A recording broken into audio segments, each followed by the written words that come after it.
Bismillahirrahmanirrahim. Assalamualaikum warahmatullahi wabarakatuh.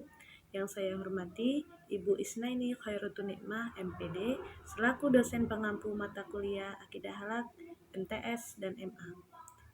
Alhamdulillahirabbil alamin wa bihi nasta'in wala umuri dunya waddin wassalatu wassalamu ala asyrafil anbiya'i wal mursalin wa ala alihi wa sahbihi ajma'in amma ba'du. Yang pertama-tama, marilah kita panjatkan puja dan puji syukur atas kehadiran Allah Subhanahu wa taala yang telah memberikan kita kesehatan jasmani maupun rohani sehingga saat ini. Kedua kalinya, sholawat beserta salam tak lupa kita curahkan kepada junjungan kita Nabi Agung Muhammad SAW. Baik, di sini saya akan mempresentasikan atau menjelaskan tentang materi akidah akhlak di kelompok saya yang berjudul Pergaulan Remaja. Latar belakang yang diambil dari kelompok kami yaitu remaja adalah aset agama, bangsa, dan negara, baik dalam peran sebagai individu maupun sebagai anggota masyarakat dan warga negara. Oleh karena itu, pengembangan diri secara menyeluruh pada semua aspek kehidupan, baik fisik maupun psikologis, sangatlah diperlukan. Pengembangan aspek kognitif diarahkan dengan sepenuhnya dalam keluasan ilmu pengetahuan dan wawasan sehingga remaja memiliki cakrawala pandang yang luas tentang diri dan lingkungannya. Di kelompok kami, ada 3 hal yang kami bahas tentang pergaulan remaja. Yang pertama, definisi remaja, yang kedua, ciri-ciri remaja, dan yang ketiga, sifat negatif dan sifat positif remaja. Di sini saya akan menjelaskan tentang definisi remaja. Jadi, masa remaja memiliki beberapa istilah, diantaranya ialah pubertit, adolescent, dan youth. Pengertian remaja dalam bahasa Latin yaitu adolescere, yang berarti tumbuh menuju sebuah kematangan. Dalam arti tersebut, kematangan bukan hanya dari segi fisik, tetapi juga kematangan secara sosial, psikologinya. Remaja juga didefinisikan sebagai suatu masa peralihan dari masa anak-anak menuju ke masa dewasa. Masa ini juga merupakan masa bagi seorang individu yang akan mengalami perubahan-perubahan dalam berbagai aspek, seperti aspek kognitif atau pengetahuan, emosional atau perasaan, sosial atau interaksi sosial, dan moral atau akhlak. Jadi, di sini definisi remaja ialah memiliki banyak istilah, yang diantaranya yaitu pubertit, adolescent, and youth. Jadi, di sini dalam artian tersebut, remaja bukan hanya dilihat dari segi fisiknya, tetapi remaja juga dilihat dari kematangan secara sosial dan psikologinya. Dan remaja juga diartikan sebagai peralihan dari masa kanak-kanak menuju masa dewasa. Dan bagi seorang individual remaja, banyak perubahan-perubahan yang akan terjadi, yaitu contoh kecilnya dari pengetahuan, perasaan, interaksi sosial, dan akhlak. Yang kedua, rentang usia remaja. Meskipun rentang usia dari remaja bervariasi terkait dengan lingkungan, budaya, dan historinya, remaja bukanlah anak-anak baik bentuk badan ataupun secara berpikir atau bertindak, tetapi bukan pula orang dewasa yang telah matang. Menurut pendapat WHO atau Badan PBB untuk Kesehatan Dunia, batasan usia remaja adalah 12 sampai 24 tahun. Dari segi program pelayanan, definisi remaja yang digunakan oleh Departemen Kesehatan adalah mereka berusia 10 sampai 19 tahun dan belum kawin. Sementara itu, menurut BKKBN atau Direktorat Remaja dan Perlindungan Hak Reproduksi, batasan usia remaja adalah 10 sampai 19 tahun. Dan menurut Undang-Undang Pemburuhan, remaja adalah anak yang telah mencapai usia 16 sampai 18 tahun, yang sudah menikah dan mempunyai tempat tinggal sendiri. Departemen Pendidikan dan Kebudayaan menganggap remaja jika sudah berusia 18 tahun yang sesuai dengan saat lulus sekolah menengah. Menurut Undang-Undang Perkawinan Nomor 1 Tahun 1974, anak dianggap remaja bila sudah cukup matang untuk menikah, yaitu umur 16 tahun untuk anak perempuan dan 19 tahun untuk anak laki-laki. Pendapat mengenai usia remaja terjadi perbedaan, akan tetapi pada saat ini sebagian negara dan budaya lainnya mengklaim bahwa masa remaja dimulai sekitar usia 10 tahun hingga 13 tahun dan berakhir pada usia 18 tahun hingga 22 tahun. Jadi di sini banyak sekali pendapat-pendapat yang menerangkan usia dan batas usia saat remaja. Di sini sudah tertera dalam undang-undang dan WHO atau Badan PBB untuk Kesehatan Dunia dan yang lainnya. Jadi, walaupun banyak pendapat, akan tetapi saat ini sebagian negara dan budaya lainnya mengklaim bahwa masa remaja dimulai sekitar usia 10 tahun hingga 13 tahun. Itu mula-mula awal masa remaja dan berakhir pada sekitar usia 18 tahun hingga 22 tahun. Oke, itulah penjelasan dari saya yang berjudul Pergaulan Remaja yang saya jelaskan dari definisi remaja hingga rentang usia remaja.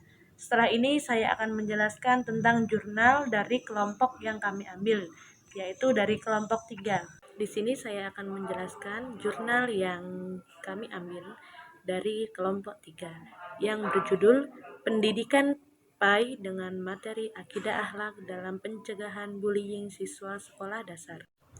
Latar belakang di era globalisasi dan kemajuan teknologi yang pesat, pendidikan karakter menjadi semakin penting. Anak-anak dihadapkan pada berbagai pengaruh dari luar yang dapat memengaruhi perilaku dan sikap mereka. Oleh karena itu, pendidikan akidah akhlak berperan sebagai benteng yang dapat membimbing siswa dalam menghadapi tantangan tersebut. Pendidikan akidah akhlak memberikan pemahaman tentang nilai-nilai moral dan etika yang bersumber dari ajaran agama. Dengan memahami konsep-konsep seperti kejujuran, tanggung jawab, dan saling menghormati, siswa diharapkan dapat menginternalisasi nilai-nilai ini dalam kehidupan sehari-hari mereka. Metode penelitian yang kami gunakan yaitu penelitian deskriptif kualitatif. Fokus penelitian ini akan mendeskripsikan tentang peran pendidikan akidah akhlak dalam pembentukan karakter siswa sekolah dasar negeri 1 Sukabumi. Penelitian ini dilakukan selama setengah bulan mulai dari tanggal 24 November 2024 sampai dengan 12 Desember 2024. Teknik pengumpulan data, penelitian melalui observasi, wawancara, dan literasi. Analisis data peneliti dilakukan dengan cara mengumpulkan data, mereduksi data, menyajikan data, dan menarik kesimpulan dari data yang peneliti peroleh dari lapangan dan literasi. Hasil penelitian, setelah melakukan penelitian di lokasi, ditemukan bahwa berbagai bentuk bullying di Negeri 1 Sukabumi yang dapat dikategorikan sebagai berikut. Bentuk-bentuk perilaku bullying yang terjadi di SD Negeri 1 Sukabumi, data yang diperoleh dari observasi dan dokumentasi memberikan gambaran yang komprehensif tentang berbagai bentuk bullying yang terjadi di SD Negeri 1 Sukabumi. Bentuk-bentuk perilaku bullying ini dapat diklasifikasikan sebagai berikut. Yang pertama, bullying fisik, kedua, bullying verbal, ketiga, bullying non-verbal atau secara langsung, 4. Bullying non-verbal tidak langsung. Penyebab terjadinya bullying di SD Negeri 1 Sukabumi yaitu pada umumnya orang melakukan bullying karena merasa tertekan, terancam, terhina, sakit hati, dendam, dan sebagainya. Jadi sebenarnya pelaku bullying sesungguhnya juga merupakan korban dari tindakan yang serupa dilakukan orang lain kepadanya, sehingga perilaku ini dapat dikatakan sebagai sebuah siklus. Dalam artian, pelaku kemungkinan besar merupakan korban dari pelaku bullying sebelumnya. Faktor keluarga merupakan salah satu hal yang pertama dapat mempengaruhi terbentuknya perilaku bullying pada anak. Dan juga ada beberapa faktor yang mempengaruhi yaitu yang pertama faktor keluarga, yang kedua faktor sekolah, yang ketiga media massa, yang keempat faktor teman. Pencegahan. Pencegahan adalah tindakan atau cara atau proses yang dilakukan agar seseorang atau sekelompok orang tidak melakukan tindak kekerasan di lingkungan satuan pendidikan. SD Negeri 1 Sukabumi merupakan salah satu lembaga pendidikan negeri yang melihat bullying sebagai salah satu kasus yang harus diatasi bahkan dicegah. Dalam prosesnya, SD Negeri 1 Sukabumi mencegah bullying melalui 3 model. Adapun pencegahan bullying yang mencerminkan dari pembelajaran akidah akhlak di SD Negeri 1 Sukabumi ialah Yang pertama, pembiasaan bersalaman. Yang kedua, sholat duha berjamaah. Yang ketiga, membaca Al-Quran sebelum pembelajaran. Yang keempat, sholat zuhur berjamaah. Jadi hasil penelitian kami di SD Negeri 1 Sukabumi yaitu bentuk-bentuk perilaku bullying yang terjadi dari siswa-siswa di SD Negeri 1 Sukabumi. Bentuk-bentuk perilaku bullying sangat banyak ya, seperti 4 kategori yang saya sebutkan. Dan juga banyak penyebab atas perilaku tersebut, yang terutama banyak faktor, yaitu faktor keluarga, sekolah, media massa atau media sosial, dan faktor teman sebaya. Jadi dalam penelitian kami, SD Negeri 1 Sukabumi sudah melakukan pencegahan atau tindakan, yaitu pembiasaan bersalaman, yang kedua sholat duha berjamaah, membaca Al-Quran sebelum pembelajaran, dan sholat zuhur berjamaah. Jadi kesimpulan yang kami dapat yaitu bagian ini penulis menyimpulkan pembahasan dalam tulisan ini sebagai pembimbing memberikan pengarahan terkait akhlak terpuji dan tercela, sebagai konselor dengan rasa kepeduliannya terhadap siswa sebagai evaluator, dengan senantiasa memberikan soal latihan dalam rangka mengukur kemampuan siswa sebagai contoh atau model dengan memberikan tauladan dengan berkata dan berperilaku baik. Selain itu juga dengan menjadikan dirinya sebagai sosok uswatun hasanah bagi para siswanya, serta sebagai pendorong kreativitas dengan memperlakukan metode belajar diskusi.